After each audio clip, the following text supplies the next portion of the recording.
मैं दुल्हन के लहंगे में ट्रेन की पटरियों पर तेजी से भाग रही थी। जब मेरी नजर एक बच्चे पर पड़ी तो मैंने उसे गोद में उठाया और ट्रेन में बिठाकर कराची आ गई, क्योंकि मेरा भाई मेरी शादी 5 लाख के बदले एक 65 साल के बूढ़े आदमी से करवाना चाहता था। मेरी एक दोस्त ने मुझे कराची में अपने दोस्त के घर का एड्रेस दिया। जैसे ही मैं उसके घर पहुंची तो उसने मेरे बच्चे के साथ जो किया सुनकर आप मेरा नाम निम्रा है। दुल्हन के जोड़े में मैं बहुत ज्यादा खूबसूरत लग रही थी, मगर मेरी ये खूबसूरती उस रात किसी काम ना आई थी। मैं बस अपने भारी से लहंगे में दौड़ती चली जा रही थी। मुझे बस इसी बात की फिक्र थी कि अगर मेरे कदम रुक गए तो मेरे साथ बहुत गलत हो जाएगा। आखिरकार मेरी पूरी जिंदगी का सवाल था। मैं भागते भागते रेलवे स्टेशन तक आ गई थी और यहाँ आने के बाद मुझे कुछ सुकून मिला था, क्योंकि मैं बहुत सारे लोगों की नजरों से बचकर यहाँ आई थी। अगर मैं पकड़ी जाती तो मेरा अंजाम बहुत बुरा होता। इसीलिए मैं बार बार दिल में अल्लाह से दुआ कर रही थी कि मेरे कदम ना रुकें और जिस मकसद से मैं घर से निकल कर आई हूँ मेरा वो मकसद पूरा हो जाए। लेकिन वक्त निकलता जा रहा था और मुझे जल्द से जल्द ट्रेन पकड़नी थी। इसलिए मुझे प्लेटफॉर्म नंबर 17 पर जाना था, क्योंकि मुझे मुल्तान रेलवे स्टेशन से कराची जाने वाली ट्रेन पकड़नी थी। ट्रेन प्लेटफॉर्म नंबर 17 पर आने वाली थी, इसलिए मुझे प्लेटफॉर्म तक पहुँचने के लिए सीढ़ियों की मदद लेनी पड़ी। मैं जल्दी से भागती हुई सीढ़ियां पार करके प्लेटफॉर्म नंबर 17 पर पहुँचना चाहती थी। मैं बस सीढ़ियों तक पहुँचने ही वाली थी जब अचानक मेरे कदम रुक गए और मेरी नजर जैसे ही सीढ़ियों पर पड़ी मैंने गौर से देखा तो मेरे पैरों तले से जमीन निकल गई, क्योंकि ये बात सन 2015 की है, जब मैं उस अनजान शहर में पहली बार आई थी। उस अनजान शहर कराची में मैं अपनी मर्जी से नहीं आई थी, बल्कि मेरी मजबूरियां मुझे यहाँ खींच कर ले आई थी। यहाँ आने से पहले मेरी जिंदगी बड़ी ही अच्छी हुआ करती थी। मुझे पढ़ने लिखने का बहुत शौक था। मेरे पापा तो इस दुनिया से जा चुके थे, लेकिन मेरी मामा जिंदा थी, जो मेरा और मेरे भाई का बहुत ख्याल रखती थी। मेरी जिंदगी मामा के होते हुए बहुत अच्छी गुजर रही थी। मामा हमेशा मेरा ख्याल रखती थी। मैं स्कूल से आती तो वो मेरे लिए खाना तैयार करके रख दिया करती थी और घर के सारे काम भी खुद ही किया करती थी। मेरी मामा को बहुत अच्छी कुकिंग आती थी। उनके हाथ का खाना मुझे बहुत ही पसंद था। उनके होते हुए कभी मैंने कुकिंग तो नहीं की थी, मगर मैं उन्हें कुकिंग करते हुए देखती रहती थी। मेरी मामा के हाथ में इतना जायका था कि वो आस पड़ोस में भी खाना बना कर दिया करती थी। बास पड़ोसी उनकी बहुत तारीफ किया करते थे। मेरी मामा एक ऐसी औरत थी जो पड़ोसियों से भी मेल जोल बढ़ा कर रखती थी। हमारे बहुत सारे रिश्तेदार थे जो कि अलग अलग शहरों में रहते थे। हमारे अपने शहर मुल्तान में तो सिर्फ मेरी एक फुप्पो ही रहा करती थी। मैं अपनी फुप्पो जी से बहुत प्यार करती थी। कभी कभी उनके यहाँ चली जाती थी। जब मेरी माँ जिंदा थी मेरी जिंदगी बहुत अच्छी गुजर रही थी। भैया भी मुझसे बहुत प्यार करते थे, लेकिन जिंदगी में बदलाव तो उस वक्त आया जब मेरी माँ बीमार रहने लगी। वो कोई ऐसी वैसी भी बीमार नहीं थी, बस मामूली से उनकी तबीयत खराब होती रहती थी, मगर कभी कभी वो अपने पेट में दर्द बताया करती थी। भैया और मैं उनसे डॉक्टर के यहाँ चलने की बात करते तो वो साफ इनकार कर दिया करती थी। कहती थी कि मेरे अंदर डॉक्टर के यहाँ जाने की हिम्मत नहीं है, तुम लोग मुझे पेन किलर दे दो, मैं उसे खाकर सो जाऊंगी तो मुझे सुकून मिल जाएगा। और हर बार ऐसा ही होता था। जब भैया माँ को पेन किलर लाकर दे देते थे तो उनके पेट दर्द को राहत मिल जाती थी और फिर वो सो जाती थी। उसके बाद कई कई दिनों तक उनके पेट में दर्द नहीं उठता था। इसलिए कभी हमने भी माँ के पेट दर्द होने पर इतना ध्यान नहीं दिया। बस जब कभी कभी उनके पेट में दर्द उठता था तो हम लोग उन पर ध्यान दे दिया करते थे, मगर हमें नहीं पता था कि उनके पेट में अंदर ही अंदर क्या बीमारी बन रही है जिसकी वजह से उनको दर्द उठता ही रहता है। इस बात का पता तो हमें जब चला जब लगातार 2 दिन तक माँ के पेट में दर्द उठता रहा था।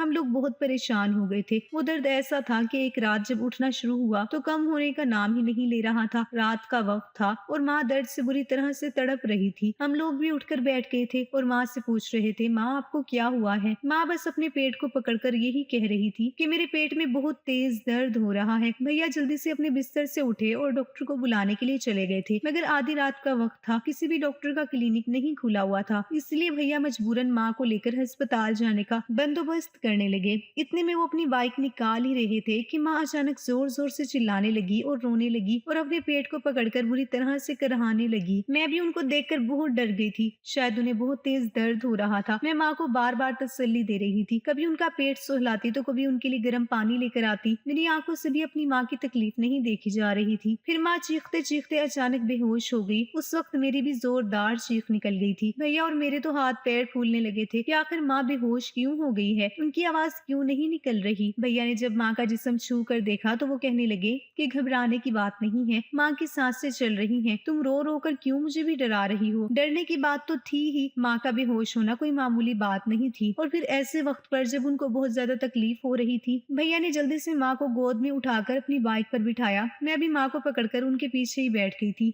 भैया ने जल्दी से बाइक स्टार्ट की और फिर हम लोग उनको लेकर अस्पताल चले गए थे। माँ को इमरजेंसी में एडमिट कर लिया गया था। हम दोनों भाई बहन एक दूसरे की शक्ल देख रहे थे। मेरा तो रो रो कर बुरा हाल था। भैया मुझे तसल्ली दे रहे थे कि कुछ नहीं होगा, माँ ठीक हो जाएगी। थोड़ी देर के बाद डॉक्टर आए तो उन्होंने कहा कि अभी टेस्ट की रिपोर्ट्स नहीं आई है, लैब सुबह के वक्त खुलेगा और तभी रिपोर्ट्स आएंगी। रिपोर्ट्स आने के बाद ही पता चलेगा कि आखिर आपकी माँ को क्या परेशानी है। अभी फिलहाल हमने उन्हें दवाई दे दी है, उनकी कंडीशन कुछ बेहतर हो गई है। भैया और मैंने सुकून की सांस ली थी। अब हमें सुबह का इंतजार था। सुबह होते ही माँ की रिपोर्ट्स भी आ गई थी और फिर उसके बाद जो रिपोर्ट सामने आई वो बड़ी ही अजीब थी। मेरी माँ के पित्ते में पथरियां थी जिनके भरने की वजह से पित्ता फट चुका था और उसका जहर उनके पूरे जिस्म में फैल गया था। उनकी कंडीशन बिल्कुल भी ठीक नहीं थी। अपनी तरफ से उनका इलाज करने की पूरी कोशिश कर रहे थे, मगर इलाज के दौरान मेरी माँ दम तोड़ गई और फिर हम दोनों भाई बहन के सर से माँ और बाप दोनों का ही साया उठ गया था। हम दोनों यतीम हो चुके थे। मेरा तो रो रो कर बुरा हाल था, जबकि भैया ने अपने आंसू पी लिए थे। वो अंदर ही अंदर रो रहे थे। वो मेरे सामने रोकर अपनी बेबसी जाहिर नहीं करना चाहते थे। उनका कहना था कि अगर मैं भी रोने लगा तो मेरी बहन को हिम्मत कौन देगा। उन्होंने मुझसे वादा किया था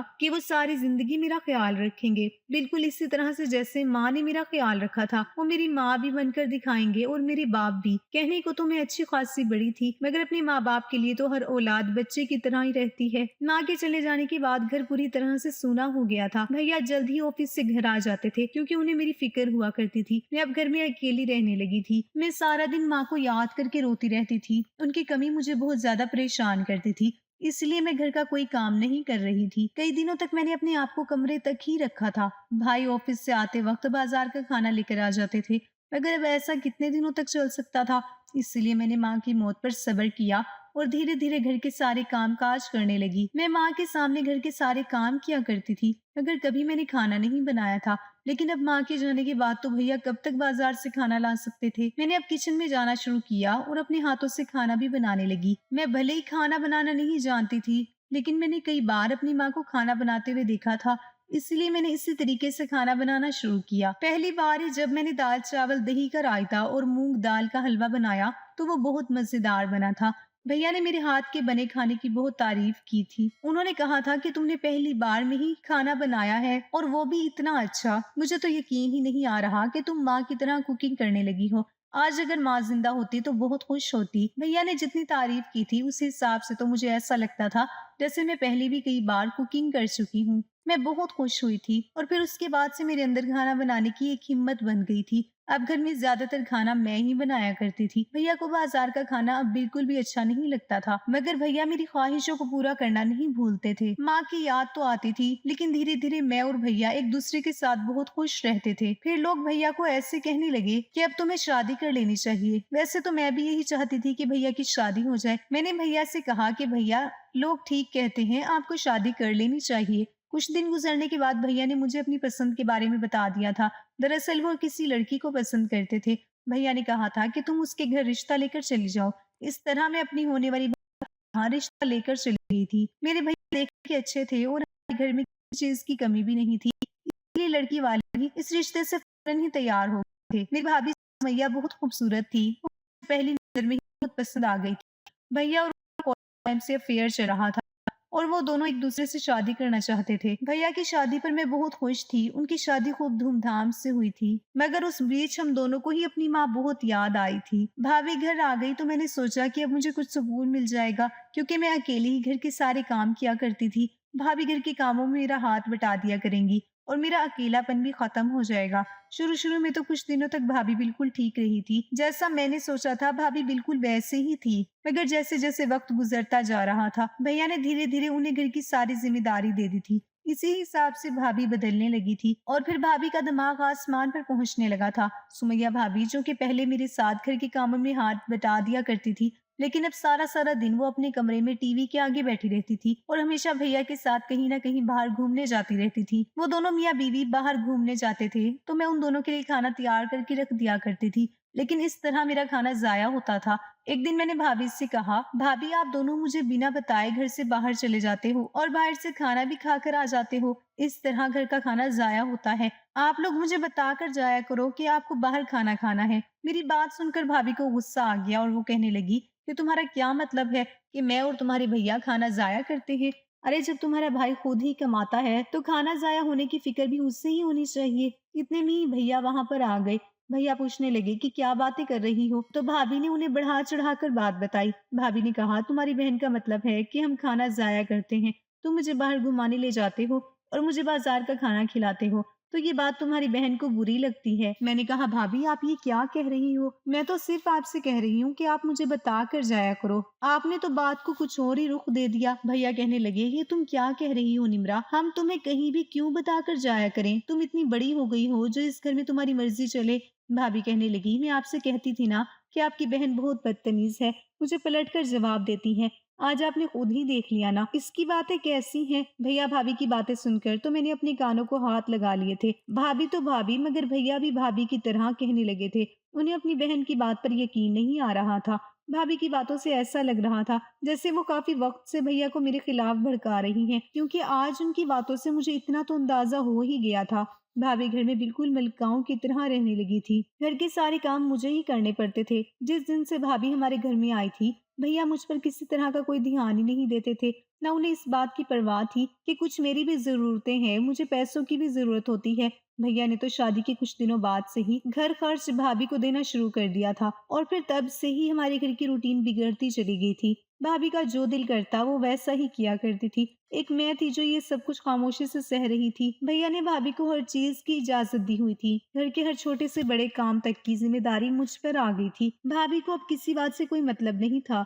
मेरी तो अगर तबीयत खराब भी होती तो भैया भाभी को कोई परवाह नहीं होती थी। वो दोनों तो अपनी ही दुनिया में मगन रहते थे। कई कई दिन तक भैया भाभी घर से बाहर घूमने के लिए जाते रहते थे, और उस दौरान भी मैं घर में अकेली होती थी। उन्हें इस बात की भी परवाह नहीं थी कि उनकी जवान बहन घर पर अकेली है। मैं जब घर में रात के वक्त अकेली होती तो मैं फुप्पो जी के घर चली जाती थी। एक दिन मैंने फुप्पो जी को भैया भाभी की सारी हरकतों के बारे में बता दिया था। फुप्पो जी को बहुत गुस्सा आया था। वो उसी वक्त भैया से सवाल करने के लिए आ गई थी कि तुम अपनी बीवी के आ जाने से बहन की जिम्मेदारियों को भूल गए हो। फुप्पो जी जब घर आई तो उन्होंने भैया भाभी को डांट लगाई थी। भैया से कहा था कि तुम शादी से पहले तो ऐसे नहीं थे, मगर इस लड़की ने तुम्हें अपनी जैसा कर दिया, क्योंकि फुप्पो जी को भाभी पहले से ही पसंद नहीं थी। यही वजह थी कि वो भैया भाभी की शादी में भी शामिल नहीं हुई थी। फुप्पो जी चाहती थी कि उनकी देवरानी की बेटी मेरे भैया की बीवी बने, मगर भैया को तो भाभी पसंद थी, इसलिए उनकी शादी कहीं और कैसे हो सकती थी। भैया ने तो उसी वक्त फुप्पो जी से माफी मांगी और उनको यकीन दिलाया कि वो मेरा बहुत ख्याल रखेंगे। मगर उनके जाने के बाद भैया और भाभी दोनों ने ही मिलकर मुझे खूब डांट लगाई थी।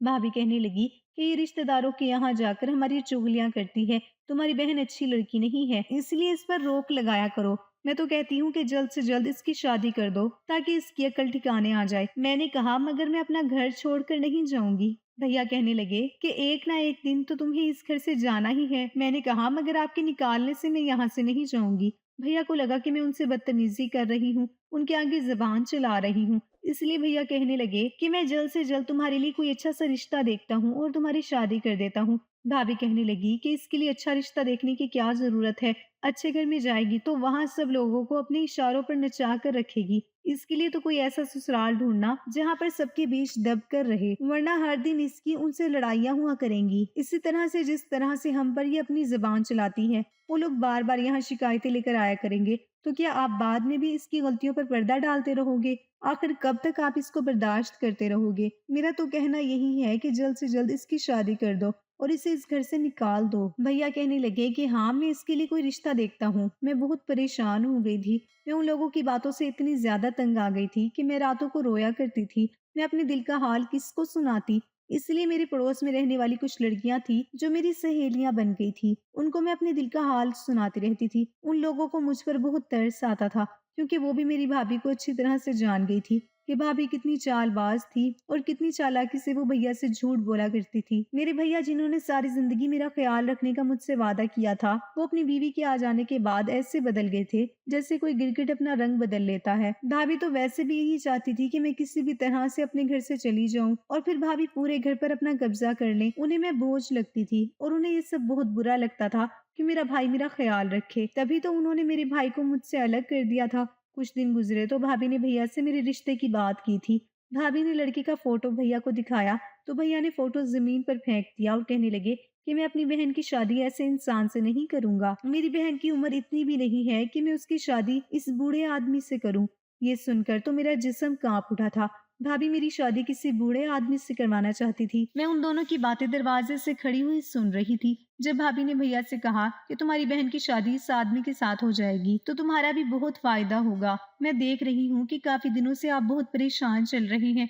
भैया कहने लगे कि हाँ, मेरी नौकरी खतरे में है, किसी भी दिन जा सकती है।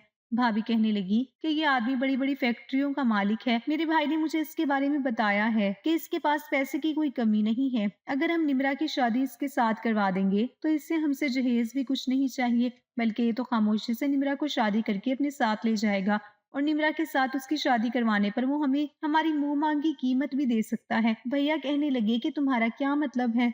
भाभी ने उनको समझाया कि मैं जानती हूँ कि आपकी नौकरी खतरे में है। जरा सोचिए, अगर आपकी नौकरी चली गई तो हमारे घर का गुजारा कैसे होगा और फिर आप अपनी बहन की शादी कैसे करोगे। इसलिए मुझे तो ये रिश्ता बेहतर लग रहा है। वैसे भी आप अपनी बहन का ऐशो आराम चाहते हो, वो उस घर में ऐशो आराम करेगी। भला किसी फैक्ट्री के मालिक से शादी करना कोई मामूली बात तो नहीं है। आपकी बहन एक अमीर इंसान की बीवी बन जाएगी और फिर वही इंसान आपको भी आपकी मुंह मांगी कीमत देकर आपकी मदद कर देगा। मेरे भैया के दिल में धीरे धीरे लालच आने लगा था और फिर भैया ने भाभी से कहा कि मैं सोच समझ कर जवाब देता हूँ। मैं बहुत डर गई थी कि अगर भैया भाभी ने मेरी शादी इस बूढ़े इंसान के साथ करवा दी तो मैं अपनी सारी जिंदगी कैसे गुजारूंगी। मुझे उस दिन अपनी माँ बहुत याद आई थी। अगर वो जिंदा होती तो शायद मेरे साथ ये सब कुछ ना हो रहा होता। मगर अगले दिन मुझे पता चला कि भैया ने मेरा रिश्ता उस बूढ़े आदमी के साथ तय कर दिया। मुझे भैया से ऐसी उम्मीद नहीं थी। मुझे लगता था कि वो पैसे के लालच में कभी नहीं आएंगे।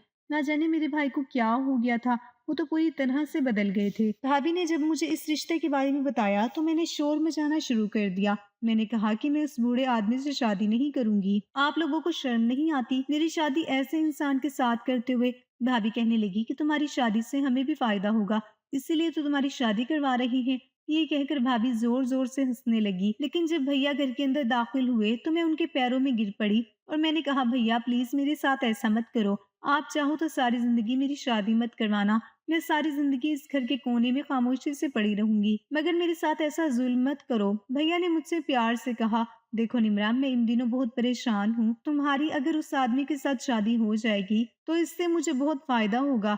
अरे तुम्हारे भाई का कारोबार चल पड़ेगा। मैंने कहा, तो क्या अपना कारोबार चलाने के लिए आप मुझे बलि का बकरा बना रहे हो। भैया भाभी को मेरी बातों पर बहुत गुस्सा आया था। भैया ने कहा था कि चाहे जो हो जाए तुम्हारी शादी तो यहीं पर होगी। मेरा यही फैसला है और अब मैं तुम्हारी एक नहीं सुनूंगा। मैंने रोते हुए ये बात जब अपनी सहेलियों को बताई तो उनको मेरे ऊपर बहुत तरस आया था। वो दो लड़कियां थी, वो दोनों ही हमारे घर के सामने रहती थी। बचपन से मैं उनको जानती थी, मगर अब जब से मैं अकेली हुई थी तब से मेरी उनसे जान पहचान बहुत अच्छी हो गई थी। अनीला और रिदा दोनों ही मेरी सुख दुख की साथी बन गई थी। उन दोनों को मुझसे बहुत हमदर्दी होती थी। उन्होंने मुझसे कहा कि तुम्हारे भैया भाभी जो भी कर रहे हैं अच्छा नहीं कर रहे। रिदा ने मुझे एक एडवाइस दी।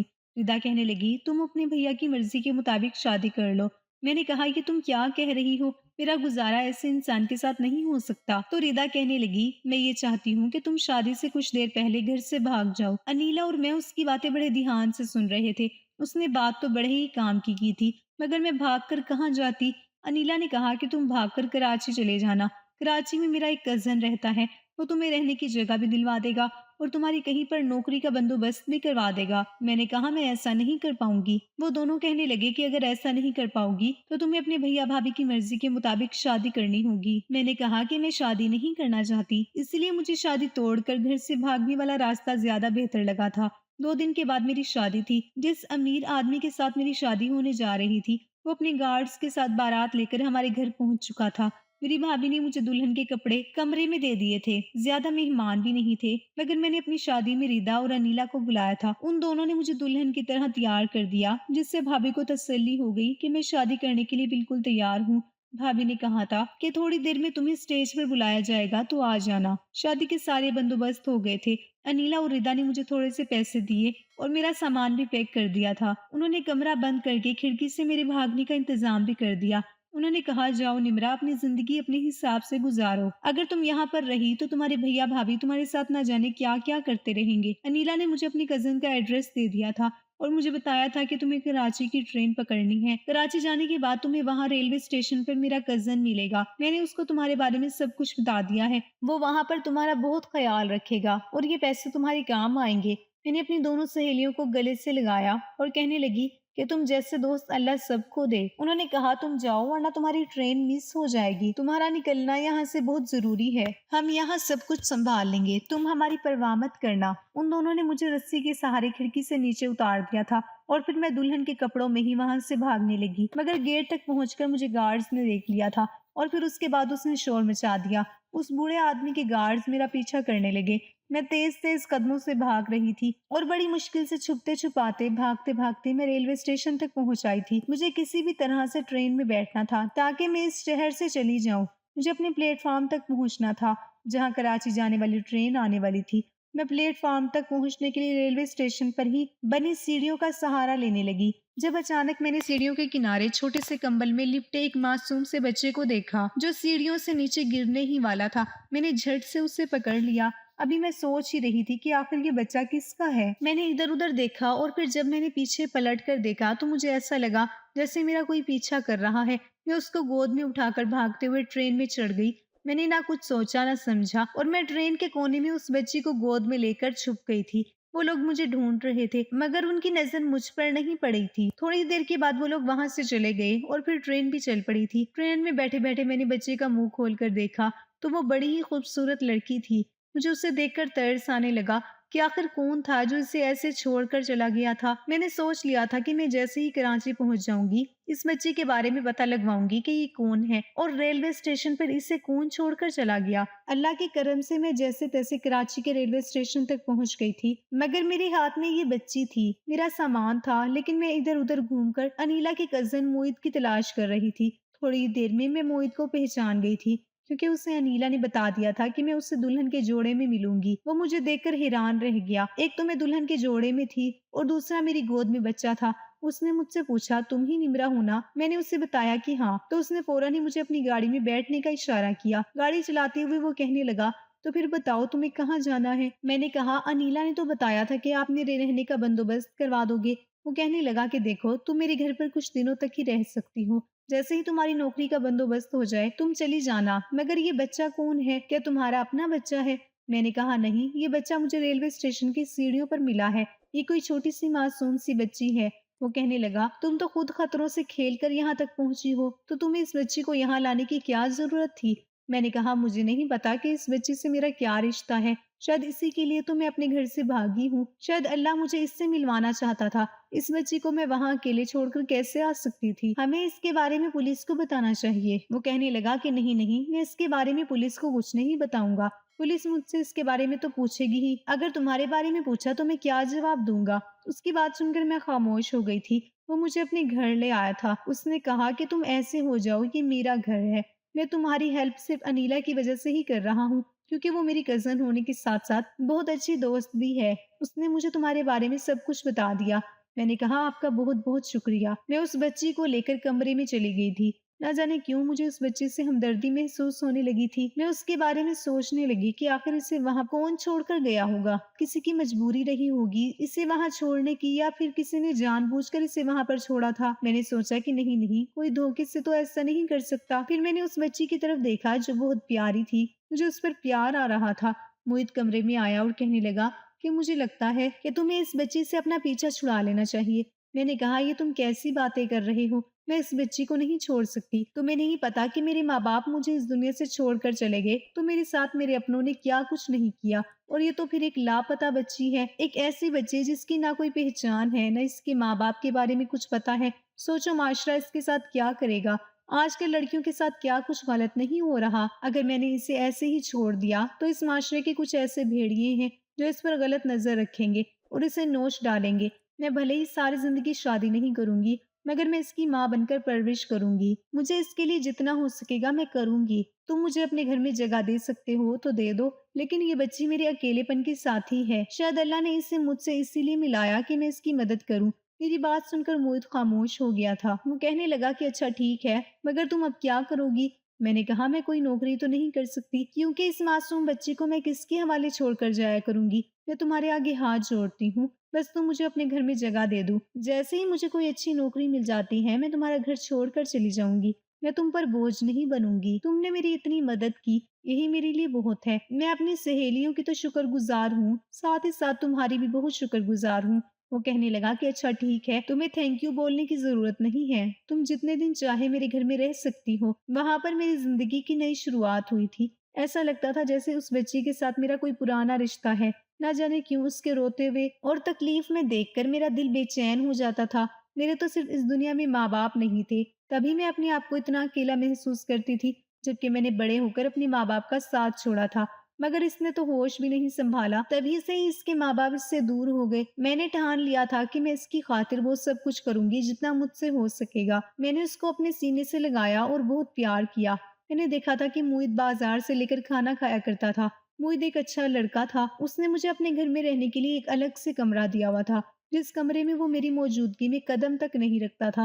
वो सारा दिन जॉब पर होता था। वो अपने साथ-साथ मेरे लिए भी खाना लेकर आता और उस बच्ची जिसका नाम मैंने उम्मीद रखा था, वो उसके लिए भी दूध लाया करता था। उस बच्चे से मुझे जीने की नई उम्मीद मिली थी, इसलिए मैंने उसका नाम उम्मीद रख दिया था। मैं उसका बहुत ख्याल रखती थी। उससे मुझे दिली लगाव हो गया था। कुछ दिन गुजरे तो मुझे ये बात बुरी लगने लगी कि बेचारा मोहित मेरे लिए और उम्मीद के लिए काफी कुछ कर रहा है। वो जिस तरह से अपने लिए सुबह से नाश्ते से लेकर रात तक का खाना बाजार से लेकर आता था, इस हिसाब से तो उसके बहुत सारे पैसे खर्च हो रहे होंगे। मैंने देखा तो उसके घर में ज्यादा राशन भी मौजूद नहीं था। एक दिन मैंने मोहित से कहा, आप अपने किचन में राशन भरवा दीजिए, फिर आपको बाजार से खाना लाने की जरूरत नहीं होगी। मैं सारा दिन घर में अकेली ही तो होती हूँ और फिर उम्मीद भी मुझे ज्यादा परेशान नहीं करती, इसलिए मैं आपके और अपने लिए खाना बनाया करूंगी। बाजार का खाना खाने से लोग बीमार पड़ते हैं और साथ ही साथ पैसों की भी फजूल खर्ची होती है। मेरी बात सुनकर मोहित कहने लगा कि तुम तो बहुत समझदार हो। अच्छा ठीक है, अगर तुम्हें खाना बनाने में कोई मसला नहीं है तो मैं तुम्हें सारा सामान लाकर दे दूंगा। अगले दिन उसने मुझे खाना पकाने में इस्तेमाल होने वाला सारा सामान लाकर दे दिया था और फिर मैंने जब खाना बनाकर उसको खाने के लिए दिया तो उसे मेरे हाथ का बना हुआ खाना बहुत पसंद आया था। उसने तो तारीफों के ढेर लगा दिए थे। वो कहने लगा कि तुम तो बहुत अच्छा खाना बनाती हो। ये खाना तो बाजार के खाने से भी बहुत अच्छा है। तुमने इतना अच्छा खाना बनाना कहाँ से सीखा? मैंने कहा, मैंने किसी से नहीं सीखा है। मेरी मामा भी अच्छा ही खाना बनाया करती थी। मैं उनको देख देख कर सब कुछ सीखी हूँ। अब मैं उसके लिए हर रोज खाना बनाती तो वो बहुत खुश होता था और रोज ही मेरे खाने की तारीफ करता था। एक दिन मोहित कहने लगा, निम्रा तुम कोई नौकरी करना चाहती थी ना? मैंने कहा, हाँ चाहती तो थी, मगर उम्मीद की तरफ से मजबूर हूँ। तो वो कहने लगा कि मेरे ऑफिस में जितने भी एम्प्लॉयज हैं वो सभी बाहर से खाना ऑर्डर करके खाते हैं। बाजार का खाना तो वैसे भी नुकसानदेह होता है। मैं अगर उन लोगों को तुम्हारे खाने के बारे में बताऊं तो वो लोग तुम्हारा खाना ऑर्डर किया करेंगे। इस तरह तुम भी पैसे कमा सकोगी। मैंने कहा, क्या ऐसा पॉसिबल हो सकता है? तो वो कहने लगा कि हाँ हाँ, आजकल के लोग घरों से खाना बनाकर भेज रहे हैं। तुम एक काम करो, कल खाना बनाकर तैयार रखना। कल मैं अपने ऑफिस के सभी लोगों को तुम्हारे हाथ का बना खाना टेस्ट करवाऊंगा। अगर उन लोगों को तुम्हारा खाना पसंद आया तो फिर समझो कि तुम्हें ही उन लोगों को खाना बनाकर देना होगा। मैंने कहा कि ये तो बहुत अच्छी बात है, मैं कल खाना बनाकर तैयार रखूंगी। और अगले दिन मैंने टेस्ट करवाने के लिए बहुत ही अच्छा खाना बनाया था। मोहित मेरे हाथ का बना खाना अपने ऑफिस ले गया था और मैं सारा दिन उसका इंतजार करती रही थी। रात को जब वो घर वापस आया तो उसने मुझे खुशखबरी दी। कहने लगा, वहाँ सब लोगों को तुम्हारे हाथ का बना खाना बहुत पसंद आया था और सभी का कहना है कि कल से यही खाना वो लोग खाने वाले हैं। मोहित की बात सुनकर मैं बहुत खुश हुई थी। मैंने ऑनलाइन डिलीवरी ऐप पर अपना अकाउंट बना लिया था और अब उसके जरिए मैंने किचन खोल लिया था। मैं रोज खाना बनाती और मेरा खाना मोहित के ऑफिस में चला जाता था। मुझे नहीं पता था कि मेरे हाथ के बने हुए खाने में इतना टेस्ट होता है, जिससे लोगों ने मुझे बहुत प्यार और दुआ दी। मैं धीरे धीरे कामयाब होने लगी। मोहित ने मेरा पूरा पूरा साथ दिया था। उम्मीद भी धीरे धीरे 6 महीने की हो गई थी और उन 6 महीनों में मैंने अच्छी खासी कामयाबी हासिल कर ली थी। शायद मेरी कामयाबी के पीछे उम्मीद थी, क्योंकि मुझे तो लगता ही नहीं था कि मैं एक दिन इस तरह भी काबिल बन सकूंगी। अब लोग मेरे हाथ का बना हुआ खाना ऑर्डर किया करते थे। बहुत से ऐसे लोग होते हैं जो अकेले रहते हैं या कॉलेज स्टूडेंट्स होते हैं जिन्हें घर के खाने की जरूरत होती है। वो ज्यादातर मुझसे ही कांटेक्ट करते थे। मोहित की जॉब भी अच्छी जा रही थी, लेकिन उसके साथ साथ वो मेरा भी हाथ बटाने लगा था। मेरी बातचीत अनीला और रिदा से भी शुरू हो गई थी। उन्होंने मुझे बताया था कि तुम्हारे जाने के बाद तुम्हारे भैया भाभी ने तुम्हें ढूंढने की बहुत कोशिश की और हमसे भी कई बार पूछा था कि निम्रा कहाँ भाग गई है, मगर हमने अपना मुंह नहीं खोला। मैंने उन्हें खुशखबरी सुनाई कि मैं कामयाब हो गई हूँ। मेरे हाथ का बना खाना लोगों को डिलीवर होता है और लोग इसकी बहुत तारीफ करते हैं। ये बात सुनकर उन्हें बहुत खुशी हुई थी। मगर जब मैंने उम्मीद के बारे में उनको बताया तो वो चौंक गई थी। उन्होंने कहा, शायद उस बच्ची की वजह से ही तुम कामयाब हुई हो, क्योंकि जब हम किसी की मदद करते हैं तो भले ही हम अपनी नेकियां करके भूल जाते हैं, लेकिन अल्लाह उन सबको याद रखता है और एक ना एक दिन हमें हमारी नेकियों का फल जरूर मिलता है। आज इस बात को पूरे 7 साल गुजर गए। उम्मीद अच्छी खासी बड़ी हो गई। मैंने उसको एक माँ बनकर पाला, उसको अच्छी तरबियत दी और मैं इन 7 सालों में इतनी कामयाब हो गई कि आज शहर के सबसे बड़े लोगों में मेरा नाम शामिल होता है, क्योंकि मैंने अपने काम से काफी नाम कमाया, काफी पैसा कमाया। बल्कि मैंने अपना एक ब्रांड लॉन्च किया जिसमें मेरी मदद मुईद ने की। हमने एक बड़ी सी अचार कंपनी लॉन्च की और आज शहर में ही नहीं बल्कि पूरे मुल्क भर में हमारी कंपनी का खाना लोग खाते हैं। मैंने अपनी कंपनी में बहुत सी ऐसी लड़कियों को नौकरी दी जो अकेली होती हैं, जिन्हें अच्छा खाना बनाना आता है और जिनका मेरी तरह कोई नहीं है। आज वो मेरी ही कंपनी में काम करती हैं, पैसा कमा रही हैं। मुझे इतना कामयाब होता हुआ देखकर मुईद के दिल में ख्याल आया कि उसे मुझसे शादी कर लेनी चाहिए, क्योंकि उसका कहना था कि जो इंसान किसी की बेवजह ही इतनी मदद कर सकती है जिससे उसका कोई रिश्ता भी नहीं हो, तो फिर जब वो रिश्ते में बंध जाएगी तो दूसरों का कितना ख्याल रखेगी और कितनी मदद करेगी। उसने मुझे शादी के लिए प्रपोज किया तो मैं मान गई थी, क्योंकि वो एक अच्छा इंसान था। आज भी हम दोनों मिलकर अपनी कंपनी चला रहे हैं। मोहित ने अपनी जॉब छोड़ दी है और अब वो मेरे साथ ही मेरी कंपनी का और मेरा सहारा बनकर खड़ा है। जबकि उम्मीद एक अच्छे स्कूल से तालीम हासिल कर रही है। हमने उसे कभी ये जाहिर नहीं होने दिया कि उससे हमारा कोई रिश्ता नहीं है, बल्कि मैं अगर उसकी माँ बन गई तो मोहित भी उसका बाप बन गए और उसको यही लगता है कि हम दोनों उसके माँ बाप हैं। भले ही मेरी कामयाबी का सफर लफ्जों में बहुत आसान है, मगर ये सफर बहुत मुश्किल रहा था। इस सफर में मोहित ने मेरा साथ दिया तो शायद मुझे आसानियां लगने लगी थी। ऐसा सिर्फ इसलिए हुआ था क्योंकि मैंने एक मासूम बच्ची को सहारा दिया, उसका ख्याल रखा, उसकी परवरिश की। उसका सिला ही मुझे अल्लाह ने इस तरह दिया कि मैं आज कामयाब इंसान हूँ और अब मुझे शायद अपने भैया भाभी की कोई जरूरत नहीं है। इसलिए मैं उन्हें पूरी तरह से भूल गई हूँ। बस मैं, मेरा शोहर और मेरी बेटी, हम अपनी जिंदगी में बहुत खुश हैं। दोस्तों, उम्मीद करती हूँ आपको हमारी कहानी पसंद आई होगी। कहानी पसंद आई है तो वीडियो को लाइक करें, चैनल पर नए हैं तो चैनल को सब्सक्राइब करें और हाँ, नोटिफिकेशन बेल को जरूर दबाएं ताकि अगली अपडेट सबसे पहले आपको मिले।